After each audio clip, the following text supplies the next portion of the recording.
10절까지 우리가 함께 읽었습니다. 우리가 요한복음에서 하나님께서 우리에게 주신 은혜가 무엇인지를 생각합니다. 예수님이 바로 하나님의 아들이시다. 이것이 요한복음의 가장 중요한 주제입니다. 하나님의 아들이시다. 그렇기 때문에 하나님과 동등하시다. 하나님의 아들이라서 예수님이 하나님보다 열등한 게 아니고 하나님의 아들이시라서 하나님과 동등하시다. 그래서 그 하나님은 바로 성자 하나님, 예수님이 바로 성자 하나님, 그래서 삼위일체를 이루는 그러한 분이심을 우리가 알게 됩니다. 왜냐하면 이 요한복음에서 바로 그런 것을 설명하고 있기 때문에 그런 것입니다. 요한복음에서만 나타나는 이 하나님 되심의 의미가 있습니다. 나를 보는 자는 나를 보내신 이를 보는 것이니라. 어떻게 이렇게 말할 수 있겠습니까? 이건 요한복음에만 나오는 나를 보는 자는 나를 보내신 이를 보는 것입니다. 왜 마태는 이런 말을 하지 않습니까? 왜 마가, 왜 누가 복음했습니까? 이건 요한복음에서 하나님 되심을 더욱더 잘 설명하기 위해서 요한복음에만 나오는 말입니다. 빌립이 말했습니다. 아버지를 보여주십시오. 그러니까 예수님이 말씀하십니다. 요한복음 14장 9절 말씀에 빌립아, 내가 이렇게 오래 너희와 함께 있으되 내가 나를 알지 못하느냐? 내가 나를 알지 못하느냐? 예수님을 정말 안다는 게 도대체 뭔가? 라고 할 때 예수님 하신 말씀은 나를 본 자는 아버지를 보았거늘 어찌하여 아버지를 보이라 하느냐? 예수님을 안다는 것은 예수님이 아버지와 동등하시다는 것을 아는 것이에요. 그게 예수님을 아는 거예요. 오늘날 우리가 예수님을 생각하면서도 어찌하여 예수님을 그렇게 모르느냐라고 말한다면 바로 요한복음을 이해하지 못하기 때문에 그럽니다. 그래서 예수님을 하나님처럼 생각하지 않고 예수님을 그저 인물로 혹은 또 위인으로 혹은 또 어떤 과거에 있었던 하나의 성인으로 생각한다면 예수님을 알지 못하는 것이에요. 세상 사람들이 그렇게 안다 하더라도 예수님을 믿는 사람들은 그렇게 알면 안 되겠습니다. 예수님은 하나님의 아들이셔서 하나님과 동등하신 것. 그래서 예수님과 하나님은 하나님을 본 것과 같은 것이죠. 그렇다고 하나님이 예수님으로 오신 거냐? 그런 건 아닙니다. 다만 하나님과 예수님이 동등하다는 것. 그렇기 때문에 예수님의 영광이 있고 예수님의 권세가 있고 예수님의 그 모든 높으심이 있고 그 경이로우심이 있고 그러한 마음으로 우리가 예수님을 생각할 때에 요한복음에서 하나님의 의미를 잘 이해할 수 있습니다. 그리고 이것을 세례 요한이 잘 증거하고 있습니다. 이 세례 요한의 의미는 예수님 오시기 전에 마지막 선지자, 예수님 오시기 전까지 왔던 모든 이사야 선지자나 에스겔 선지자나 다니엘 선지자, 요나, 미가, 나홈, 하박국, 스바냐, 그 다음에 말라기로 선지자가 끝이 나는 줄 알았더니 세례 요한이 나와서 그가 마지막 선지자가 되었어요. 세례 요한은 마지막 선지자지 예수님이 시작되는 이 신약에서의 그런 어떤 새로운 존재가 아니고 이 마지막 구약을 잇는 말라기 다음에서 나타나는 예수님을 증거하는 선지자로서 그래서 예수님을 예비하는 그러한 증인이 되었습니다. 이제 이렇게 예수님께서 오시고 하나님으로 오시고 또 세례 요한이 증거하고 그리고 또 그렇게 예수님을 알게 되기를 바라는데 그런데 예수님에 대해서 사람들은 여전히 알지 못합니다. 이게 아이러니한 거예요. 왜 그렇게 설명해도 알지 못할까? 그때뿐만이 아닙니다. 지금도 마찬가지. 신기하다. 지금도 예수님을 알지 못합니다. 지금도 예수님을 알지 못합니다. 우리는 우리 입장에서 또 알지 못합니다. 들어본 적이 없고 또 배운 적이 없고 아는 게 없고 그래서 예수님을 알지 못해요. 이스라엘 사람도 마찬가지입니다. 그들에게 역사가 있고 문화가 있고 그리고 또 그들에게 전통이 있고 그래도 예수님을 알지 못해요. 예수님을 알지 못하는 모든 사람들에게 시기적인, 지역적인, 그리고 환경적인 그런 다양한 차이는 있을지라도 사람들이 예수님을 알지 못하는 데는 분명한 이유가 있습니다. 인간으로서 예수님은 서양 사람, 동양 사람의 차이가 아니고 중동 사람, 한국 사람의 차이가 아니고 근본적으로 인간과 하나님의 차이로서 예수님을 알지 못하는 이유가 생깁니다. 그리고 그것 때문에 또 예수님을 아는 이유가 생깁니다. 그렇게 멀리서 중동과 다른 팔레스타인의 이스라엘에서 시작된 복음을 어떻게 한국에서 그걸 믿는 사람이 생기냐? 왜 우리 중에는 누구는 믿고 누구는 또 안 믿어요. 근데 누구는 또 믿어요. 그 사람은 도대체 왜 믿을까요? 무슨 관계가 있어서 그걸 믿을까요? 혈통으로 믿는 겁니까? 아니면 인맥으로 믿는 겁니까? 종종 조선시대 구한말 시대의 사진들이 이렇게 나타나는 걸 볼 수 있습니다. 진짜 옷이 하얘요. 그리고 진짜 초가집이에요. 그렇게들 살았더라고요. 초가집, 하얀 옷 입고. 지금의 어떤 그런 발전된 것과는 상상할 수 없는. 근데 그 시기에 중국으로부터 전해진 복음에 대해서 사람들이 믿는 사람들이 있었어요. 황해도에서, 평양에서, 또 서울에서, 그리고 또 각 지방에서 그렇게 믿는 사람들이 생기는 거예요. 그럼 그 사람들은 도대체 왜 믿을까요? 무슨 연관성이 있어서 믿을까요? 안 믿는 사람은 무슨 연관성이 없어서 안 믿는다 하지만 믿는 사람은 도대체 무슨 연관성이 있어서 믿는 거예요? 한 사람의 인간으로서 하나님이라는 어떤 신의 존재에 대해서 이게 마주침이 생기는 거예요. 그리고 그 마주침에 대해서 믿지 않는 사람들은 왜 믿지 않느냐 하면 하나님을 대할 때 자기 자신이 더 높기 때문에 하나님을 안 믿는 거예요. 인간으로서. 이스라엘 사람들도 똑같습니다. 그들에게 역사와 전통이 있지만 하나님보다 자기를 더 높이니까 그러니까 예수님을 못 믿는 거예요. 지금도 안 믿고 있어요. 그래서 지금도 예루살렘을 복음화하자 해가지고 이렇게 노력하는 사람들이 있습니다. 이스라엘 사람들이 예수님을 믿어야 돼. 근데 그 사람들이 또 프라이드가 강하기 때문에 이 기독교는 또 절대 안 믿어요. 포교하게 하지도 않고. 그때도 그랬단 말이에요. 그 사람들에게 역사가 있고 전통이 있고 문화가 있는데 그 모든 것이 하나님을 높이는 게 아니라 그 모든 것이 사실은 자기를 높이는 그러한 역사와 전통과 문화였다는 거죠. 우리는 모세의 자손이야. 우리는 이스라엘 사람이야. 나의 정체성은 선민이야. 라는 것만 남았지. 하나님이 우리보다 높아. 하나님 밑에 나는 낮은 자야. 이런 의식이 없으니까 그래서 예수님을 믿지 못했던 거예요. 그리고 그것은 지금도 마찬가지입니다. 그 어렵게 산 그 조선시대에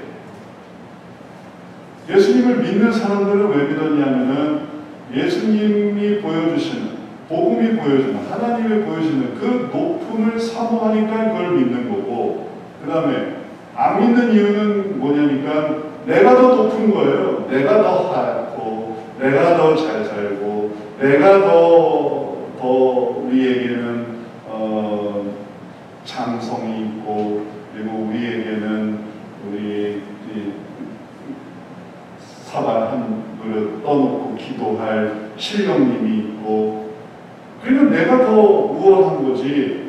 어디 멀리서 왔다는 이 하나님에 대한 얘기는 이건 낮은 얘기가 됩니다. 그러니까 무시하는 거죠. 안 그렇습니까? 우리 마음속에 높고 낮으면 문제가 없을까요? 사람들의 마음에 바로 그런 게 있으면 우리는 간파해야 되겠습니다. 저 사람들이 그걸 낮추는구나. 자기들이 높구나. 자기들이 높아요. 그래서 안 믿는 거예요. 이제 이렇게 사람들이 예수님을 알지 못하는 이에 대해서 우리가 이해를 한다면 이제 우리 자신에 대해서 이해를 할 수 있습니다. 그 기준을 그대로 우리한테 가져오면 그럼 우리는 왜 믿는가? 제가 말씀드렸잖아요. 우리는 세례요한이 그걸 보여줍니다. 세례요한은 사람들이 믿거나 말거나 상관없이 그는 계속해서 예수님을 증거하는 사람이었습니다. 그는 그 증거로 인해서 누구한테도 증거했냐면 헤롯 왕에게도 증거했습니다. 헤롯 왕에게도 당신이 하는 것은 그는 그릇된 것입니다. 그렇게 말하는 사람이었어요. 그래서 헤롯에게 눈밖에 났죠. 세례요한. 그리고 헤롯에게 헤로디아가 이제 세례요한의 목을 달라 연회에서 그렇게 요청했을 때 그 목을 그냥 잘라서 주는 그렇게 이제 안 좋게 생각하는 그러한 존재가 되었고 세례요한은 그러나 그런 상황에서도 절대로 굽히지 않고 자기의 그런 올바름과 그 다음에 하나님의 말씀을 증거하는 것에서 분명한 확신과 그리고 또 소망을 가지고 그가 증거하는 사람이었습니다. 그러니 세례요한은 자기를 어떻게 생각했는가? 나는 부르심을 받았다. 나는 그 일을 증거하도록 부르심을 받은 자다. 이렇게 고백하면서 그렇게 살아갔던 자입니다. 그러니 그가 비록 박해가 있고 옥에 갇히기도 하고 그리고 또 사람들은 따라오는 사람이 있지만 또 안 따라오는 사람도 있고 따라온다면 그 사람들이 많이 따라왔을 수도 있고 적게 따라왔을 수도 있고 세례요한을 도대체 얼마나 많이 추종했을지 이스라엘 전체 중에서 천국이 가까웠느니라 그에게 세례를 받아라라고 할 때 이스라엘 전체가 그를 따랐는지 아니면 예루살렘에서만 있었던 일인지 우리는 문헌상 기록이 자세하지 않아서 예루살렘에서의 영향력인지 이스라엘 전체 영향력인지 그런 것은 알 수 없지만 세례요한은 거기에 불한 게 아닙니다. 거기에 영향받은 게 아닙니다. 그거보다 더 성경에서 보여주는 건 세례요한이 몇 명을 전도했다. 세례요한이 몇 명에게 영향력을 미쳤다. 이런 것들이 아니라 세례요한은 그 모든 것들을 했다라는 것이 중요한 것입니다. 그가 그렇게 한 이유는 뭐냐면 그가 부르심을 받은 자였기 때문이고 그리고 세례요한의 부르심에 대해서 성경은 이렇게 말하고 있습니다. 하나님께로부터 보내심을 받은 사람이 있으니 그의 이름은 요한이라. 그가 증언하러 왔으니 곧 빛에 대하여 증언하고 모든 사람이 자기로 말미암아 믿게 하려 함이라. 그는 하나님께로부터 보내심을 받은 사람이었어요. 나는 하나님께로부터 보내심을 받은 사람이다. 그래서 그는 성령이 말하게 하심을 따라서 자기에게 세례받으러 나오시는 예수님을 알아볼 수 있었습니다. 하나님의 보내심을 생각하니까 이 모든 것들을 이루어 나갈 수 있었던 것이지 그가 사람들의 반응을 생각하고 이건 사람들이 좋아하네 이건 사람들이 싫어하네 내가 사람들에게 좋아하는 걸 해줘야겠다. 요즘 트렌드가 뭐냐 요즘 인기가 뭐냐 요즘 사람들이 아주 귓가에 잘 들리는 게 뭐냐 이런 걸 생각하고 그가 예수님을 증거하려고 했다면 그가 예수님의 사람인가? 그가 보내심을 받은 사람인가? 이걸 의심할 수 있었겠지만 그는 트렌드 생각하지 않았어요. 요즘 시대 사람들의 반응을 생각한 게 아닙니다. 그는 자기에게 말씀하시는 하나님을 생각했어요. 그러니까 거기에 보내심을 받은 거죠. 이건 그 당시 자기들의 전통과 문화와 상황 속에 찬물을 끼얹는 그런 것이었지 결코 그들의 문화와 그들의 상황과 그들의 환경에 불을 지피는 것은 아니었던 것입니다. 그가 보내심을 받은 사람이었던 것이죠. 이러한 보내심은 그 증언을 통해서 빛에 대해서 증언하고 모든 사람이 자기로 말미암아 믿게 하려 합니다. 포부는 컸어요. 모든 사람이 자기로 말미암아 빛을 빛 대신 예수님을 믿게 한다. 실제로는 그렇지 않았죠. 그는 헤롯에게 죽임을 당했어요. 세례 요한을 통해서 믿은 사람도 있지만 세례 요한의 제자들이 또 예수님의 제자로 옮겨간 사람들, 세례 요한의 가르침 속에서 나중에 예수님을 받아들이는 사람도 있었지만 그러나 모든 사람은 아니에요. 그럼에도 불구하고 그가 모든 사람에게 자기로 말미암아 믿게 하려고 했던 이유는 그가 부르심을 받은 사람이기 때문에, 부르심을 받은 사람입니다. 그러면 여기서 우리가 좀 더 나아가 봅니다. 그럼 그는 왜 부르심을 그렇게 중요하게 여겼을까요? 부르셨다 하더라도 내가 그거 바꾸면 되는 거 아닙니까? 내가 싫다는데, 내가 안 하겠다는데, 내가 못하겠다는데, 그러면 그거 다 없애버릴 수 있는 거 아닙니까? 여기에 그의 본질이 나옵니다. 그가 하나님께로부터 보내심을 받은 사람이라는 것을 포기하지 않는 이유는 자신보다 하나님이 더 높은 분임을 고백했기 때문에 그런 거예요. 하나님을 더욱더 높였기 때문에 그런 것이죠. 하나님이 만만하다고 생각해 보세요. 하나님이 만만해. 나랑 비슷한 존재죠. 하나님이 때로는 나보다 더 낮아요. 하나님 조용히 하세요. 하나님 저한테 이래라 저래라 좀 하세요.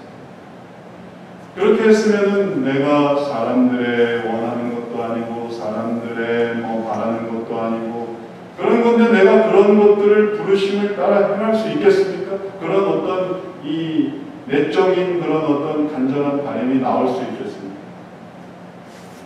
그가 자신보다 하나님을 너무 높였고 그리고 높으신 하나님, 그 영광스러우신 하나님의 아래에 있는 자였기 때문에 그 부르심을 그가 따르는 자예요. 그래서 모든 사람이 빛으로 나오기를 바랍니다. 그래서 구원 얻기를 바랬고, 그래서 천국이 가까이 왔느니라 라고 말할 수 있었던 것입니다. 천국이 가까이 왔을 수도 있고 안 왔을 수도 있고 이렇게 말하는 게 아니에요. 천국이 가까이 왔는데 한번 믿어보실 수도 있고 안 믿어보실 수도 있고 이렇게 말한 게 아니고 그는 천국이 가까이 왔느니라 라고 선언했고 그리고 회개하고 죄사함을 받으라. 그것이 너희의 유일한 구원의 방식이다 라고 말했어요. 그래서 그는 보내심을 받은 사람이었던 것입니다. 그리고 그는 하나님을 높이는 사람이었던 것입니다. 오늘날 세상 사람들의 그런 모든 모습 속에서 우리들은 우리 자신을 생각해 봐야 됩니다. 나는 하나님을 어떻게 생각하는가를 생각해 봐야 됩니다. 요즘 교회 다니는 게 뭐가 인기 있으며 요즘 신앙생활을 하는 게 무슨 자랑스러운 일이며 요즘 하는 일들에 내가 어떻게 연합할 수 있을까? 다른 사람은 다 안 하니까. 다른 사람들은 다 안 하는데 그걸 어떻게 할 수 있을까? 그런데 그런 거 생각해 보면 오히려 그런 걸 따른다는 게 이상한 거예요. 예전에는 교회 가는 것도 창피하고 교회 가는 것도 어색하고 그러나 그 교회를 가고 그리고 신앙생활을 하는 것이 나한테 너무너무나 중요한 일이었기 때문에 그거를 하던 삶이 있었거든요. 과거에 신앙인들이 많지 않았을 때, 교회가 많지 않았을 때 교회 가려고 하면 또 교회가 멀어요. 교회가 멀어요. 좀 교회가 가까이 있으면 좋겠는데 교회가 또 멀어요. 그럼 또 그 교회를 또 가는 거예요. 그 멀리 있는 교회를. 멀지요, 불편하지요, 사람들도 가지도 않지요. 가면 또 옛날 교회가 지금처럼 의리의리하냐 그런 것도 아니에요. 교회가 때로는 천막에 있기도 하고 때로는 바닥에 앉아야 하기도 하고 그래도 그렇게 교회 생활을 하는 이유는 거기에 있던 하나님, 거기서 보여주는 그 구원, 거기서 보여주는 그 생명 그것을 사모했기 때문에 그런 것을 하는 것입니다. 그러니 지금 오늘날 코로나 2년 기간 동안에 우리가 느끼는 그런 신앙생활의 그런 인기 없음, 요즘 누가 교회를 다닙니까? 요즘 누가 신앙생활을 합니까? 이러한 어떤 반응들 거기에 대해서 우리가 격세지감을 느낍니다. 세상이 참 많이 변했구나. 이제 교회는 하나의 유행이고 따라야 하는 트렌드고, 그리고 또 교회는 한 번쯤은 가져봐야 되는 그런 일들로 오해되었던 거예요. 그러나 신앙은 그렇지 않습니다. 신앙은 하나님을 어떻게 생각하느냐에 따른 거예요. 내가 하나님을 높이느냐, 아니면 내가 하나님을 낮추느냐. 내가 하나님을 높이기 때문에 그 하나님께로 나아가려고 하니까 그것이 하나님께로부터 오는 그 모든 은혜를 받는 것이죠. 하나님께 올라간다라고 하지 하나님께로 내려간다라고 합니까? 성산에 올라가지 성산으로 내려갑니까? 항상 모든 개념은 이 모든 것이 상승의 개념으로 우리가 그것을 사모하고 올라갈 때 우리가 성전에 올라간다, 하나님의 은혜의 자리에 올라간다, 그렇게 올라가게 되기를 바라고 그렇게 올라가게 되니까 우리의 관심이 위의 것을 향하게 되는 것입니다.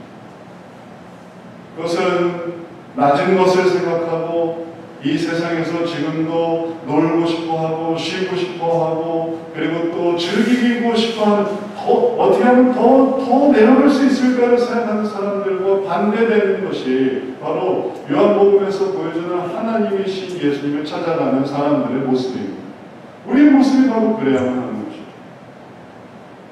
그래서 우리가 지금 집합 제한으로 인해서 한 번의 예배를 드릴 때 우리가 내려가는 것이 아니라 올라가는 것임을 생각해야 됩니다. 우리는 하나님을 섬기고 하나님을 높이기 위해서 올라가는 것이지, 우리가 하나님을 내려간다라고 생각하기 시작하면 끔찍한 일이에요.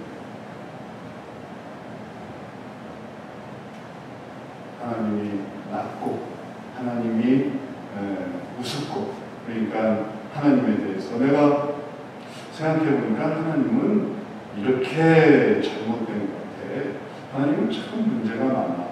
하나님의 말씀도 이거 틀렸고 저거 틀렸고, 하나님의 교회도 하나님의 신앙도 이런 문제 저런 문제, 이상하게 그 모든 것들을 다 발밑에 내려두게 되는 거예요. 내가 누구든지 간에 내가 소득 수준이 어떻고 학력 수준이 어떻고 내 거주 수준이 어떻고 이런 건 하나 상관없이, 내가 사는 곳이 서양이든 동양이든 혹은 산간이든 도시든 이런 거라면 전혀 상관없이 그냥 나라는 인간 속에서 내 발밑에 모든 것들을 다 내려놓게 되고 그 모든 것들의 가치를 정말 평가절하하게 되버립니다. 그런데 이 모든 생각들이 무엇을 보여주냐면 그게 나의 위치를 보여줘요. 내가 그렇게 생각한다는 것의 의미가 뭘까를 생각하게 합니다. 어떤 사람은 하나님을 높이 생각하고 하나님 앞에 막 올라가려고 하고 하나님을 사모하고, 이제 예를 들면 우리가 예배 한 번 드리니까 이 드리는 예배를 어떻게 잘 드릴까, 어떻게 하면 진심으로 예배를 드릴까, 그리고 그 한 번의 예배에서 내가 하나님을 어떻게 하면 사모할까, 이렇게 생각하는 사람이 있는가 하면 한 번밖에 안 드리니까 이건 별거 아닌 거예요. 한 번밖에 안 드리니까.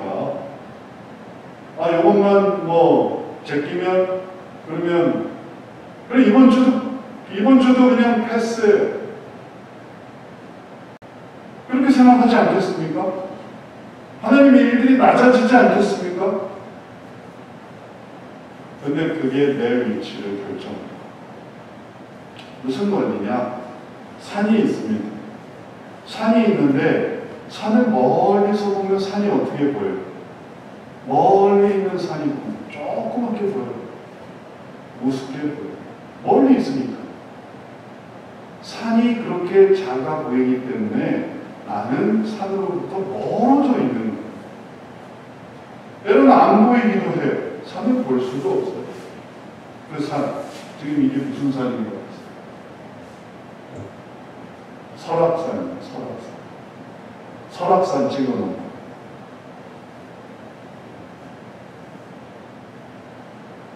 가까이만 봐야 산이라도 보지. 우리가 설악산 동해 멀리 있으니까 우리가 그만큼 이 거리감을 느끼는 거예요. 근데 이제 동해안에 간다고 생각해보세요. 그럼 설악산이 보여요. 동해안에서는 어디서 봐도 다 설악산이 보여요. 근데 자기 작게 보이면은 작게 보일수록 나는 산에서도 멀어진 거예요. 이 산이 가까이서 보이고 높게 보이고 크게 보이면 그건 내가 어디 있다는 거예요. 그 바로 앞에 와 있다는 거예요. 그래서 이야 멋있다. 이제 곧 단풍이 들고 또 설악산에 단풍이 들면 얼마나 멋있습니까. 근데 거기 그 앞에 가야 그걸 보는 거지 가까이 가지 않으면 볼 수 없는 거예요. 그와 같이 우리가 하나님에 대해서 작게 보이고 낮아 보이고 그리고 또 무시할 수 있는 수준이라면 나는 그만큼 하나님께 멀어져 있는 돌이켜야 되겠죠. 정상이 아닌 거죠. 그럼 어디에 가까워져 있겠습니까? 하나님으로부터 멀어져서 그럼 어디에 가까워져 있겠습니까? 악한 것에 가까워져 있는 거예요. 그리고 죄에 더 가까워져 있는 거예요. 이제 조금만 더 넘어가면 그럼 이제 더 큰 죄도 저지를 수 있는 거예요. 더 큰 악도 기다리고 있는 겁니다. 그러면 그 다음 죄는 또 그 다음에 기다리고 있는 거죠. 그 다음 죄가 악인들의 사고 방식이 뭐에 있냐면 더 큰 악에 대해서 사모하는 마음이 있어요. 이거 이러면 안 되지. 아니라 악인은 더 큰 악을 사모해요. 한 사람 죽였잖아요. 두 사람 죽이고 싶고, 세 사람 죽이고 싶고, 한 사람 때렸잖아요. 두 사람 때리고 싶고, 세 사람 때리고 싶고, 한 번 훔쳤잖아요. 두 번 훔치고 싶고, 세 번 훔치고 싶고. 그러니까 그 사고방식이 다 뭐에 있냐면 더욱 극단적인 극한으로 이루어져 있습니다. 악인의 삶은 그런 삶입니다. 내가 어떻게 하면 더 할까? 말하는 걸 보세요. 악인들이 말하는 걸 보세요. 더 뭐라고 해요? 더. 당신 그러면 안 되지 않습니까? 당신 지금 하고 있는 게 다른 사람에게 피해를 주고 다른 사람의 마음을 아프게 하고 있지 않습니까? 근데 거기에 대한 반응이 악인은 당신 뭔 참견입니까? 내가 더 악을 한다 하더라도 그게 무슨 상관이에요? 그러면 정상인들은 뭐라고 했습니까? 사람 상종할 사람이 아니에요. 아니 이제 말을 해서 돌이키고 잘못했습니다. 제가 실수. 그런 사람은 이게 의미가 있는 거죠. 그 악이 잡혔다고 생각해 보세요. 당신은 도대체 무슨 생각으로 그런 악을 저질렀습니까? 악인 중에 악인이 더 못해서 제가 정말 억울합니다. 악인 중에 악인. 그 사람은 정말 개선의 여지가 전혀 없는 사람이에요. 너무너무 떨어져 있는 사람. 이 모든 것에 대해서 하나님의 심판, 하나님의 처벌, 그리고 하나님의 징계가 기다리고 있음을 우리가 알 때에 우리들은 그 모든 것에서부터 우리가 다시 한번 사모해야 되는 것은 그 높으신 하나님을 따라가는 것, 그 영광스러우신 하나님을 따라가는 것, 그 고귀하신 하나님을 따라가는 것. 그래서 그 앞으로 들어가는 것입니다. 하나님이 높으시죠. 그런 고민이 우리를 그 앞에 있게 하는 것입니다. 내가 이러고 싶지만 하나님 때문에 내가 차마 그럴 수가 없어요. 그러면 그 안으로 나와가 있는 거예요. 내가 그 높으신 하나님, 나를 부르신 하나님, 내가 그 부르심을 생각하고 나의 맡기심을 생각하고 나의 책임을 생각해야지. 그럼 나는 그 안에 있는 거죠. 요한복음이 도덕을 가르치던가요? 요한복음이 윤리를 가르치던가요? 요한복음이 우리들에게 가르쳐주는 게 뭡니까? 요한복음을 읽으면서 우리가 알아야 하는 것이 무엇이겠습니까? 하나님이신 예수님, 하나님의 영광. 그래서 그 예수님을 바라보고자 할 때 우리는 그 하나님께로 나아갈 수 있습니다. 이제 그 영광으로 오늘 말씀의 나머지 부분을 보십시오. 참 빛 곧 세상에 와서 각 사람에게 비추는 빛이 있었나니 그 영광의 빛이 우리들에게 말씀이고 창조자시고 생명이고 빛 대신 그분이 우리들에게 있는데 그분이 세상에 계셨으며 세상은 그로 말미암아 지은 바 되었으되 세상은 그를 알지 못했고 알지 못하는 자들은 하나님의 그 빛 대신 삶 속에서 그저 어둠으로 남아있는 어둠. 사실은 그 하나님의 세상입니다. 어디로부터 와서 어디로 가는지 보여주고 삶의 권선징악을 보여주고 선악을 보여주고 그것이 우리들에게 악을 미워하고 선을 이룰 수 있는 유일한 기준을 하나님께서 우리들에게 보여주어서 하나님의 자녀로 살아갈 수 있도록 우리를 구원으로 불러주시는데 세상은 그런 게 싫은 거예요. 그래서 그를 알지 못합니다. 이 모든 것이 다 지어졌고 비추어지고 있고 그리고 계시지만 그것을 알지 못해요. 요한복음 보면 이것을 깨달아야 되겠습니다. 그래서 내가 그를 알고 싶어, 그를 섬기고 싶어, 그를 높이고 싶어. 이 세상에 충만한 나만 모를 뿐이지 나만 그런 세계 속에 살아가는 거지 나만 예배 한 번 드리고 나만 한 번 성경 읽고 나만 한 번 찬양하는 거지 세계가 그런 게 아닌 거예요. 세계는 찬양으로 넘쳐있고 세계는 기도로 넘쳐있고 세계는 예배로 넘쳐있고 이 세계는 하나님과의 교통으로 넘쳐있습니다. 그걸 사모함으로 우리가 나아갈 때 그때 우리가 어떤 사람이 되겠습니까? 그때 우리가 어떤 사람이 될까요? 11절 말씀을 같이 읽어봅니다. 자기 땅에 오매 자기 백성이 영접하지 아니하였으나 자기 땅에 오매 자기 땅이 영접하지 않았어요. 그러니까 그 자기 백성은 그 자기 땅에 있는 게 아닌 거예요. 자기 백성이었지만 하나님의 땅에 있는 게 아닌 거예요. 그러면 어느 땅에 있었냐 하면 심판의 땅, 악의 땅에 있는 겁니다. 그가 살고 있는 땅은 다 악한 거예요. 주님을 영접하는 자, 주님을 섬기는 자, 그리고 주님을 따라가는 자, 그가 바로 주의 땅에 없는 자고 그의 삶이 천국으로 화합되는 것입니다. 그렇지 않은 모습이 오늘 성경에 나옵니다. 영접하지 않고 높이지도 않고 영광을 돌리지도 않고 자기 세계를 쌓아가는 그는 하나님의 땅에 거하는 게 아닌 기억하면 이제 우리가 해야 될 것은 너무너무 분명하죠.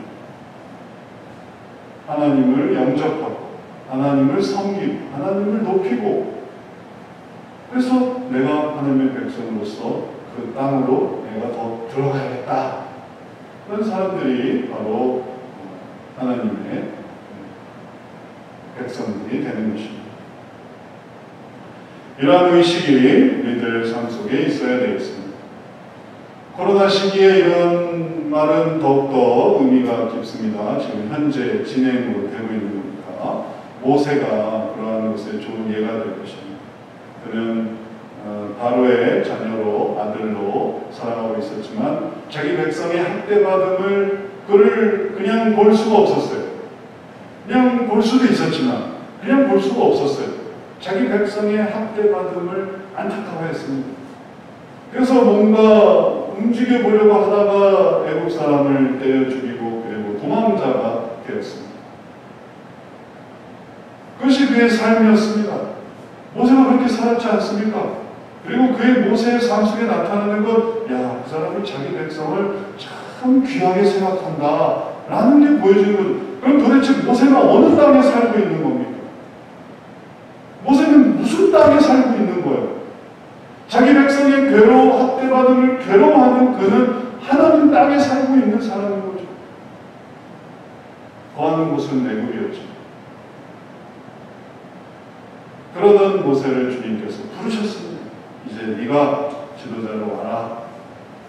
그 광야에 살고 있었어요. 근데 하나님께서 그를 부르십니다. 모세가 우여곡절은 있었지만 순종했습니까? 순종하지 않았습니다. 순종하지 않았으면 그는 광야에 살고 있었겠죠. 주님, 전 죽어도 못 갑니다. 전 바로가 싫고요. 또 애국도 싫고요. 이젠 이스라엘 백성도 싫어요. 이젠 다 싫어요. 죽어도 못 갑니다. 그럼 그는 어느 땅에 살고 있어요? 생활을 살아가고 있는 사람이었죠. 그러니까 모세는 진짜 바로의 아들이었다가 도망자였다가 또 도망자였다가 또 애굽의 이스라엘 지도자였다가 진짜 엄청난 굴곡을 겪은 사람이죠. 그 모습이 우리들에게 의미가 있어요. 우리들도 평안하다면은, 그러나 주님의 부르심을 생각하고 어려움으로 뛰어들 수 있는 사람이 되는 것이죠. 그 다음에 또 우리가 평안하다면 주님의 일들을 위해서 이제 그게 광야가 더 편하고 다시 애굽 돌아가기 더 괴로운 일이겠지만 그래도 또 뛰어드는 위치야. 애굽에서 광야에서 애굽이었겠지만 그는 계속해서 떨어지는 삶이었으나 그러나 사실 그는 높아지는 삶이었던 거예요. 자기 중심에는 오락가락했지만 그러나 그가 하나님을 섬기고 하나님의 뜻으로 하나님의 백성으로 살고자 할 때 그의 삶은 올라가는 삶이었고 그리고 마침내 지도자의 삶을 살았던 것이죠. 이 코로나 시기에 특별히 코로나 의식이 우리에게 있지만 그냥 2021년 10월을 살아가면서 이 달을 살아가면서 우리가 그러한 의미를 생각해 봐야 되겠습니다. 그래서 나는 어느 땅에 살고 있는가? 내가 살아가고 있는 땅은 어딘가? 내가 하나님을 의식하고 하나님을 영접하는 주의 땅으로 가고 있는지, 하나님을 생각하니까 그게 되는 거죠. 예수님을 하나님으로 생각하지 않으면 예수님은 그냥 또 덮어버리면 끝 아니에요. 그러나 예수님이 나한테 음성을 주시고 예수님이 나한테 부르심을 주시고 예수님이 나한테 인도함을 주시고 그러니까 내가 그걸 따라가야지. 그런다면 나는 하나님의 백성으로서 또 하나님의 나라로 나아가는 그런 삶을 살아갈 수 있습니다. 이제 말씀을 마치겠습니다. 오늘날에도 빛 대신 예수님이 우리 가운데 계시고 우리를 인도하십니다. 그 빛을 따라 또 그 빛을 나타내고 그러면 주님께서 빛으로 우리를 세우십니다. 그게 빛된 삶입니다. 그러나 그러지 않고 그 빛을 내가 스스로 꺼뜨리고 하나님을 낮추고 그럼 나도 낮춰주는 거예요. 내 가치는 더 악한 자들과 방향성을 같이 하는 거죠. 그러지 않고 우리가 하나님을 높이고 그리고 빛을 나타내고 빛을 드러내고 그 빛 가운데 함께하고 그리고 구원으로 생명으로 나아갈 수 있습니다. 이러한 은혜 생각하고 그러한 삶 살아가시는 저와 여러분 되시기를 주의 이름으로 축원합니다. 주님